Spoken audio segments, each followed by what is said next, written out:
남성보다 여성 인구가 1100만 명 이상 많은 나라. 영하의 추위 속에서도 아기들이 야외에서 낮잠을 자고 상상도 못할 방식으로 삶이 펼쳐지는 나라가 있다면 어떨까요? 바로 러시아입니다. 이곳은 영하 67도 이하의 혹한을 견디는 마을부터 구급차를 타고 다니는 백만장자들까지 극단적인 풍경으로 가득한 땅이죠. 놀라움이 가득한 나라. 그런데 왜 이렇게 많은 여성들이 독신일까요? 그리고 이 극적인 전통과 대비 속에 숨겨진 이야기는 무엇일까요? 지금껏 상상하지 못했던 러시아의 또 다른 면모를 함께 탐험해 봅시다. 이토록 극한의 나라에서 산다는 것은 어떤 느낌일까요? 먼저 러시아의 놀라운 지리와 기후부터 살펴보죠.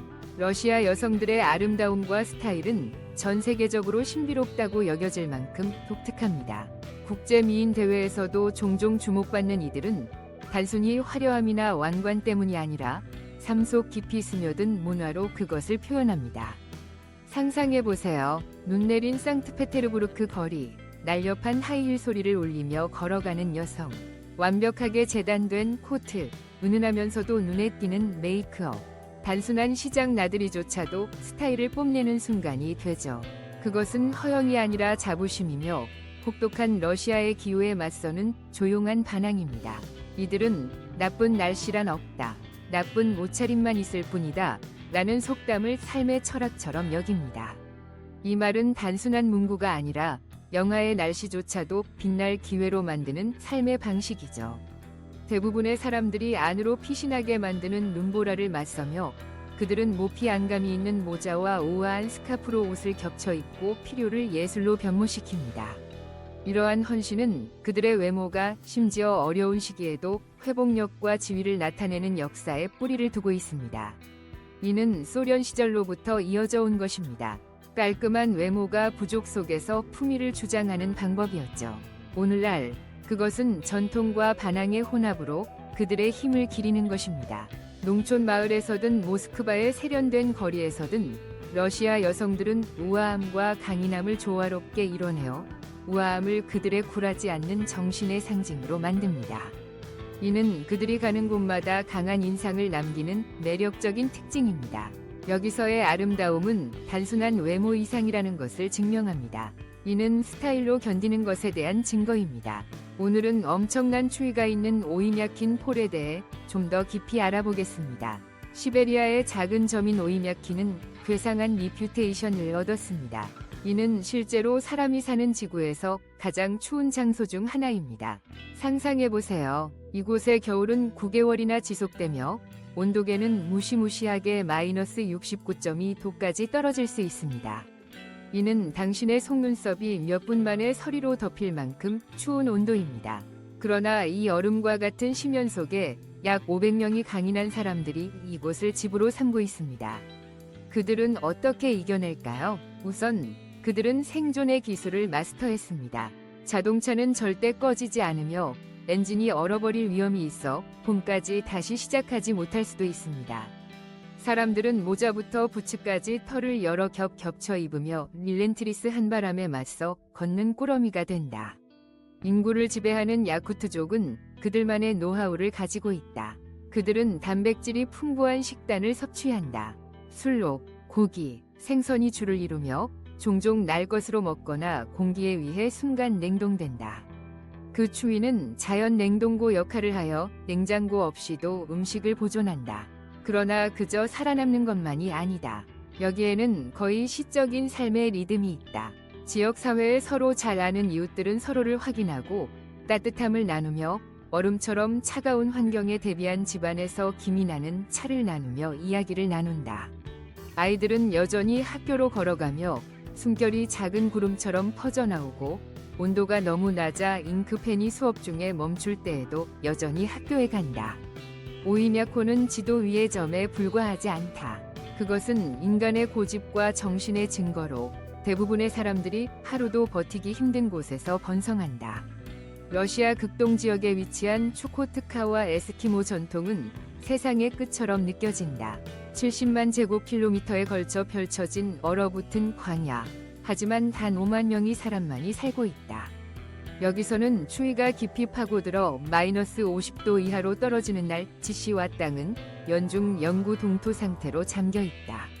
이는 삶을 어렵게 만든다. 고인을 묻는 것은 거의 불가능하여 가족들은 지상묘지나 차고와 지하실에 시신을 보관하고 겨우 여름의 짧은 해동을 기다린다. 이는 이 가혹한 땅이 생존의 모든 측면을 어떻게 형성하는지를 상기시켜주는 뚜렷한 상징이다. 계속하기 전에 여러분께 작은 부탁 하나 드릴게요.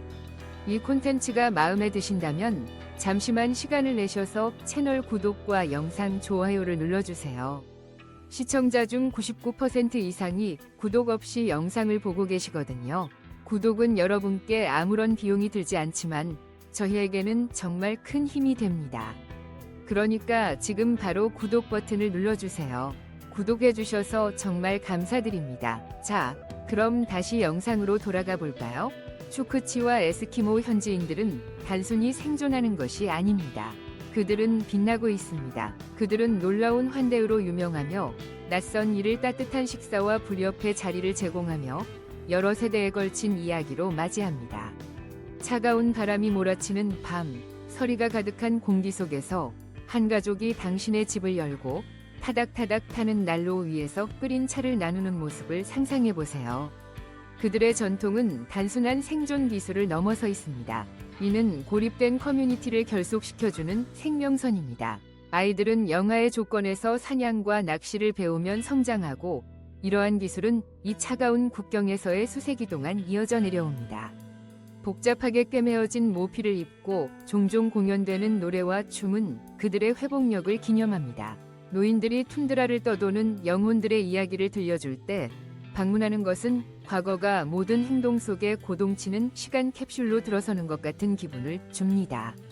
추코트카는 단순한 장소가 아니라 인간 정신의 증거이며 얼음 속에 감춰진 수수께끼로 누군가가 이를 고향이라고 부를 수 있는 방법을 추측하게 만듭니다. 독특한 전통. 러시아의 극한 기온은 단순히 생존을 시험하는 것이 아니라 마치 다른 세계에서 온 것처럼 독특한 전통을 촉발시킵니다. 특히 추코트카와 같은 지역에서는 더욱 그렇습니다. 그곳의 토착 여성들은 오랜 세월 동안 여행자들을 반갑게 맞이하였으며 그들의 따뜻한 환대는 차가운 땅만큼이나 따뜻합니다. 역사적으로 이는 친밀함이 아니라 상호 동의하에 이루어지는 실용적인 친절의 표시로 숙소를 나누는 것을 의미했습니다. 이 풍습은 생존과 관련이 있으며 알래스카, 그린란드, 캐나다의 이누잇 공동체에서도 볼 수 있습니다. 온도가 마이너스 50도씨 이하로 떨어지는 가혹한 기후에서 따뜻함과 자원을 공유하는 것이 서로의 유대감을 강화하고 협력을 증진시킵니다.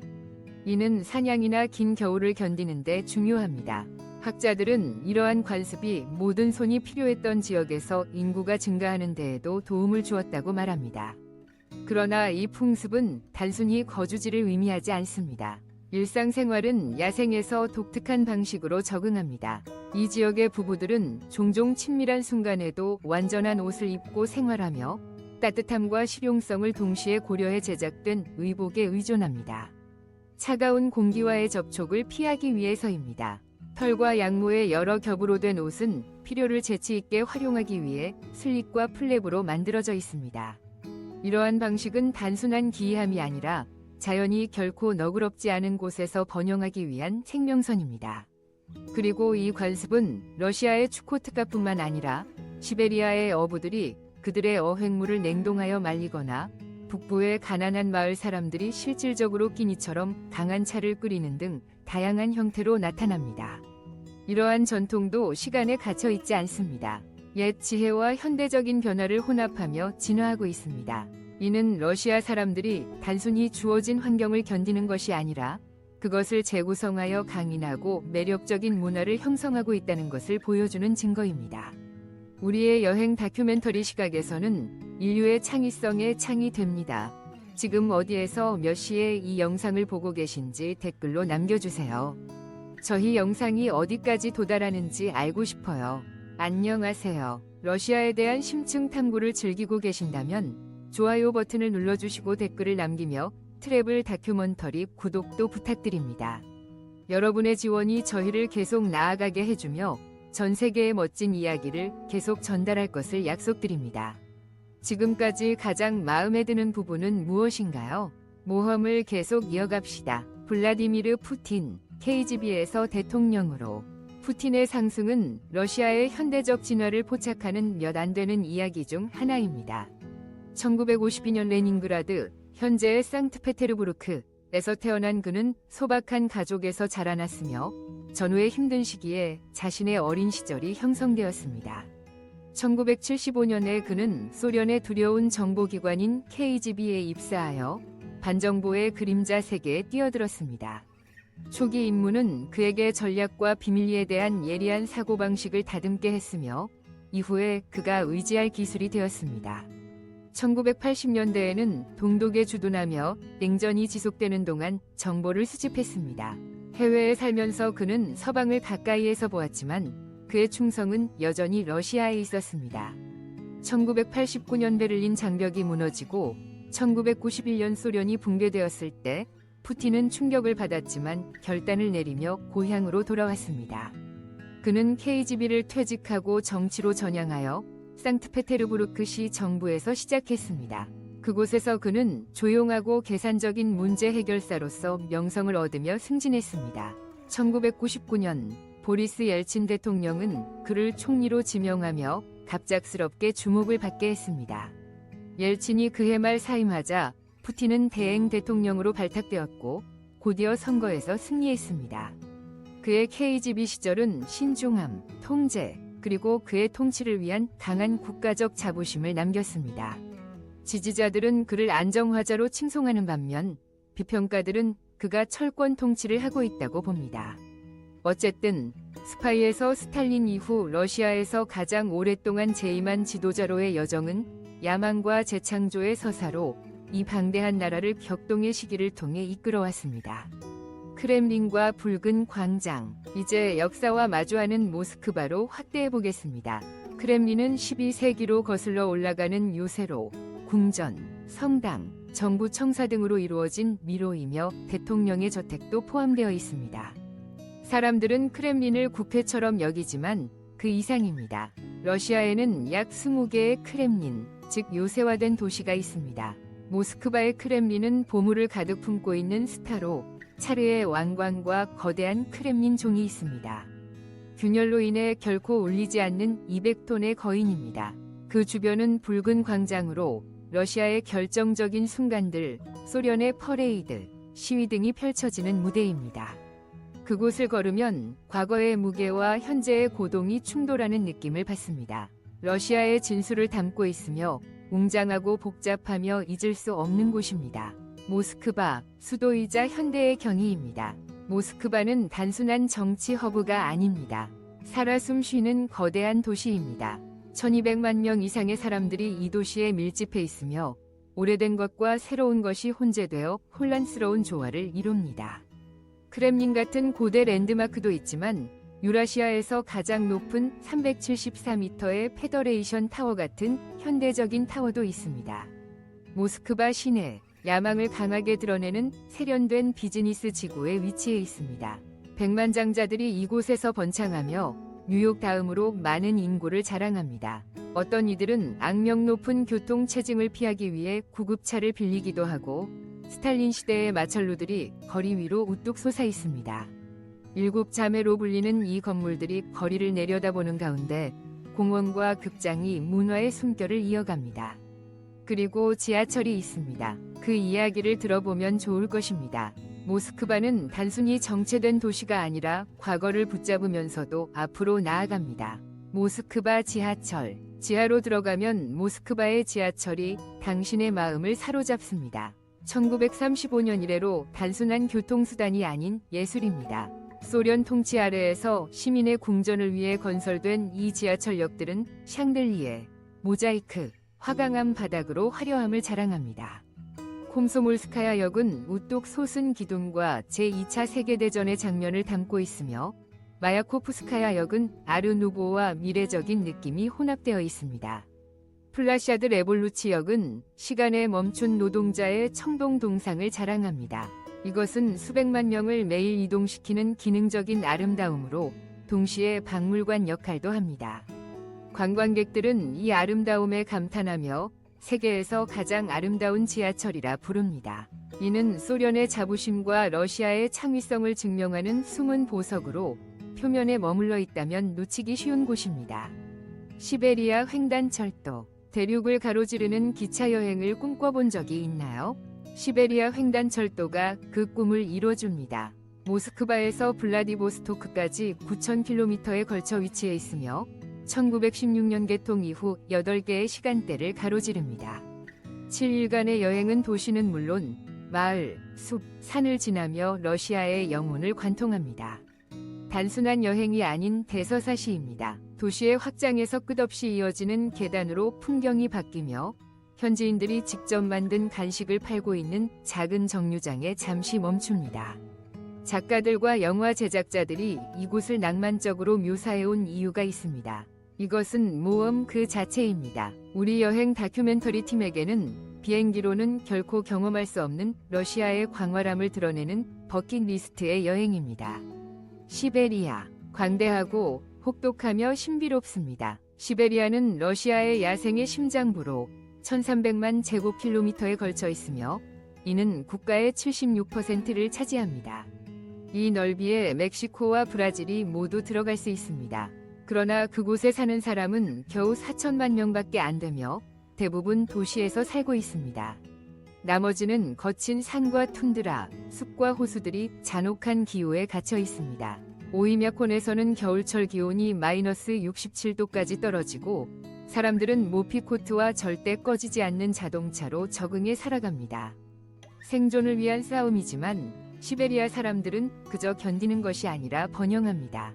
그들은 이 얼음의 광활한 공간을 집으로 만들고 자연의 아름다움과 인간의 정신이 충돌하는 곳으로 변모시킬 수 있는 끈기를 가지고 있습니다. 원초적이고 험준하며 매혹적입니다. 굴락. 시베리아에는 굴락의 어두운 면이 있습니다. 이 지역에는 정치적 적과 위협으로 누군가로 간주되는 사람들을 수감한 소련 시대의 교도소가 점재해 있습니다. 죄수들은 잔혹한 조건에서 도로와 철도를 건설하며 강제 노동에 시달렸고 많은 이들이 그곳에서 나오지 못했습니다. 굴락이라는 이름은 주요 교정 노동 수용소 사무국을 의미하지만 고통의 대명사가 되었습니다. 유리로 만든 무덤과 음산한 이야기들이 남아 있습니다. 이는 러시아의 과거와 인구 및 성별 격차에 드리운 그림자입니다. 넓은 영토를 가진 러시아가 사람들로 북적일 것 같지만 의외로 인구 밀도가 희박합니다. 1억 4,600만 명이 이곳을 고향으로 부르며 평방킬로미터당 평균 8명에 불과합니다. 이는 시베리아와 극동 같은 광활한 지역들이 거의 비어있기 때문입니다. 반면 모스크바와 상트페테르부르크 같은 서부 중심지는 생동감이 넘칩니다. 많은 사람들은 일자리와 기회를 찾아 서쪽으로 몰려들어 동쪽은 조용한 황무지로 남아 있습니다. 하지만 흥미로운 점은 러시아의 성비 불균형입니다. 여성은 8,400만 명이 있는 반면 남성은 7,300만 명으로 무려 1,100만 명이 차이가 납니다. 왜 이런 불균형이 생겼을까요? 역사적으로 전쟁과 어려운 시기를 겪으며 남성 인구가 감소했기 때문입니다. 여성들에게는 데이팅 풀이 좁아 많은 사람들이 선택의 폭이 제한되어 있다고 느끼고 있습니다. 이로 인해 러시아 여성들은 국제적인 데이팅 사이트를 통해 국경을 넘어 파트너를 찾으려는 경향이 커지고 있습니다. 이로 인해 그들의 삶과 꿈이 어떻게 형성될지 여러분은 어떻게 생각하십니까? 이는 이 신비로운 국가에 또 다른 사회적 퍼즐을 더해줍니다. 레이크 바이칼. 시베리아는 단순히 험악한 곳만은 아닙니다. 레이크 바이칼, 즉 시베리아의 진주는 세계에서 가장 깊고 오래된 호수로 깊이는 1640m를 넘으며 지구의 담수의 5분의 1을 보유하고 있습니다. 겨울에는 표면이 수정처럼 얼어붙고 여름에는 맑은 파란색을 띱니다. 생물 다양성이 뛰어나 독특한 종들이 다른 곳에서는 존재하지 않습니다. 근처에는 유라시아를 나누는 우랄 산맥이 있어 험준한 산과 고대의 전설로 가득한 등산객의 꿈 같은 장소입니다. 그리고 타이가가 있습니다. 1천만 제곱킬로미터에 달하는 이 숲은 곰과 엘크로 넘쳐납니다. 바이칼 호수는 러시아의 야생이 얼마나 아름다울 수 있는지를 증명하는 보석과도 같습니다. 하지만 노릴스크는 가장 오염된 도시입니다. 시베리아의 모든 구석이 빛나는 것은 아닙니다. 북쪽에 위치한 노릴스크는 우울한 대조를 이루며 니켈, 구리, 팔라듐을 채굴해 이산화황을 공기 중에 퍼뜨려 도시를 오염시키고 있습니다. 항공편이나 강을 통해서만 접근할 수 있는 이곳은 주민들이 호흡기 문제와 암에 시달리는 고립되고 산업적인 환경으로 발전의 대가를 상기시킵니다. 일부 러시아 도시에는 방문 허가가 필요하며 노릴스크의 문제는 환경적 균형이 왜 중요한지를 보여줍니다. 이는 어떤 여행 다큐멘터리에서도 진지하게 고려해야 할 정거장입니다. 이제 상트페테르부르크로 가서 거칠음 대신 위험을 느껴보세요. 1703년 표트르 대제에 의해 설립된 이곳은 200년 이상 러시아의 제국 수도였습니다. 수로가 도시를 가로지르며 북쪽의 베네치아라는 별명을 얻게 했습니다. 겨울 궁전 내의 에르미타주 박물관은 300만 점의 예술작품으로 화려하게 빛납니다. 렘브란트와 피카소를 떠올려 보세요. 여름에는 백야가 하늘을 환하게 밝혀 축제와 마법 같은 분위기를 만들어냅니다. 우아함과 역사가 어우러진 이 도시는 살아있는 그림처럼 느껴집니다. 당신은 상트페테르부르크의 매력을 선택하시겠습니까? 아니면 시베리아의 야성을 선택하시겠습니까? 지리와 기후 러시아는 단순히 크기만 큰 것이 아니라 거대한 나라입니다. 면적 1700만 제곱킬로미터에 달하는 유럽과 아시아에 걸쳐 있는 러시아는 지구상에서 가장 큰 나라로 핀란드에서 북한까지 16개 국가와 국경을 맞대고 있습니다. 이 방대한 크기 덕분에 기후는 극심하게 변화합니다. 북부 지역에서는 오이미아콘과 같은 곳에서 기온이 영하 67도까지 떨어지는 북극 조건이 있으며 이곳은 지구에서 가장 추운 거주 가능한 지역으로 불립니다. 남쪽 거문해 근처에서는 기온이 45도를 넘겨 아열대의 피서를 제공합니다. 이 나라는 놀라운 다양성의 땅입니다. 이러한 다양성은 이곳 사람들의 삶의 모든 것을 형성합니다. 독특한 전통 중 하나를 살펴보면 추운 북부 지역의 부모들은 아기를 따뜻하게 감싸고 겨울 공기에서 밖에서 잠을 재우는 관습이 있습니다. 그들은 이것이 아기를 단단하게 만들어 면역력과 회복력을 높여준다고 믿습니다. 조금 이상하게 들리죠? 하지만 이는 러시아의 지리가 문화에 미치는 영향을 보여주는 한 가지 방법일 뿐입니다. 외진 동부 지역인 추코트카에서 원주율 공동체들은 수천 년 된 관습을 지키며 얼어붙은 툰드라와 얽힌 삶을 살아갑니다. 얼어붙은 평원에서 더위를 느낄 수 있는 초원에 이르기까지 러시아의 풍경은 단순한 배경이 아니라 이 전개되는 이야기의 한 요소입니다. 역사적이고 정치적인 유산으로 러시아의 이야기는 수세기 동안 계속된 서사시입니다. 1917년 이전 러시아는 동유럽에서 태평양까지 뻗어있는 방대한 제국이었습니다. 그리고 제1차 세계대전과 러시아 내전이 일어나면서 상황이 뒤흔들렸고 1922년에 소련이 등장하게 됩니다. 20세기는 롤러코스터와 같은 시기였습니다. 제2차 세계대전은 수백만 명이 생명을 앗아가면서 지속적인 성별 격차를 남겼습니다. 그 뒤에는 냉전이 있었고 소련은 서방과의 글로벌 대치 속에서 대립하게 되었습니다. 80년대 후반 소련이 무너지면서 러시아는 재기의 기회를 맞이했으며 여전히 그 크기와 자원 덕분에 강력한 국가로 남아 있었습니다. 오늘날 러시아는 주요 플레이어로 그 역사는 승리와 상처가 뒤섞여 문화와 정치 전반에 걸쳐 울려 퍼지고 있습니다. 이는 세계를 형성했고 그에 의해 또한 형성된 국가입니다. 카마차카 반도로 가봅시다. 러시아 극동으로 떠나 카마차카 반도가 마치 열어젖혀질 비밀처럼 펼쳐지는 곳입니다. 이 거친 낙원은 수많은 활화산이 연기를 하늘로 내뿜으며 살아 숨쉬는 화산의 원더랜드입니다. 그들의 눈 덮인 봉우리는 연중 반짝이고 빙하들은 초현실적인 폭발을 일으켜 공기를 안개로 물들이며 뜨거운 쇠문지에서 솟아올라 지친 여행자들에게 야생 속에서의 찜질을 제공합니다. 피오르드는 해안을 따라 울퉁불퉁한 선을 그리며 그 차가운 물은 높이 솟은 절벽의 극적인 아름다움을 반사합니다. 이는 모험가들을 끌어당기는 매력입니다. 하이커들은 화산 트레일을 오르고 사진작가들은 완벽한 순간을 포착하고 스릴을 추구하는 이들은 자연의 원초적 힘에 감탄합니다. 그러나 카마차카는 단순한 지질학 이상의 의미가 있으며 몽고 및 티베트 이민자 출신의 소규모 불교 공동체가 평화로운 사원과 수도원으로 풍경을 채우고 있습니다. 그들의 기도 깃발은 험준한 배경과 함께 휘날리며 영성과 미개척의 지형이 어우러진다. 곰은 숲을 돌아다니고 연어는 강에서 고통받으며 공기는 거의 시간이 흘러가지 않은 듯한 땅의 에너지로 가득 차 있다. 카머차카는 러시아의 야생 정신이 자유롭게 울부짖는 숨막히는 탈출구이다. 보드카 대신 차 문화. 여기서 반전이 있다. 보드카는 러시아의 주요 음료가 아니다. 차는 전 세계 차 소비에서 5번째로 순위에 올라 있다. 러시아인들은 하루에 5에서 10잔의 차를 마신다. 이는 17세기에 등장했으며 유럽보다 더 예뻤지만 이제는 어디에나 있다. 친구를 방문하면 쿠키와 함께 차를 제공받으며 아마도 잼으로 달콤하게 만들 것이다. 이렇게 혹독한 기후에서는 완벽한 음료이다. 보드카는 명성을 가지고 있지만 차는 마음을 가지고 있다. 테트리스와 게임 유사한 이 여행을 러시아의 창의력 저장소에서 발견한 놀라운 보석, 테트리스로 마무리하자. 세대를 사로잡은 블록 쌓기 게임이 바로 여기에 탄생했다.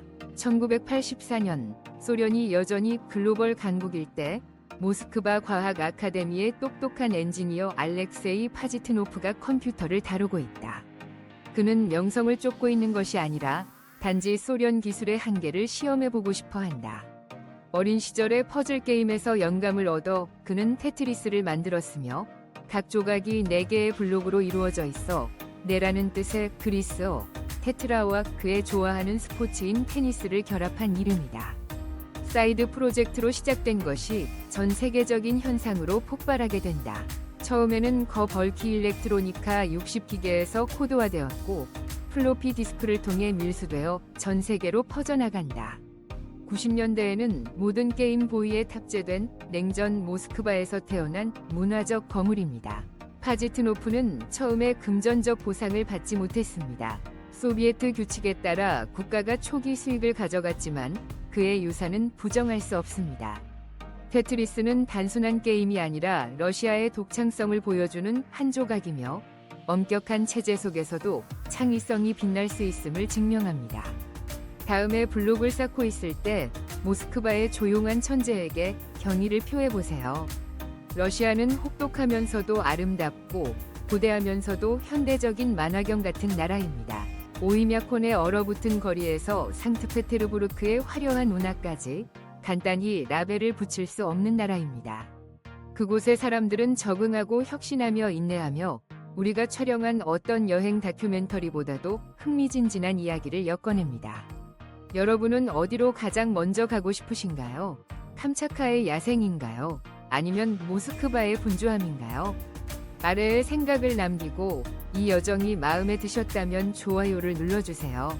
더 많은 멋진 이야기들을 위해 구독해주세요. 함께 해주셔서 감사합니다. 다음 모험에서 뵙겠습니다.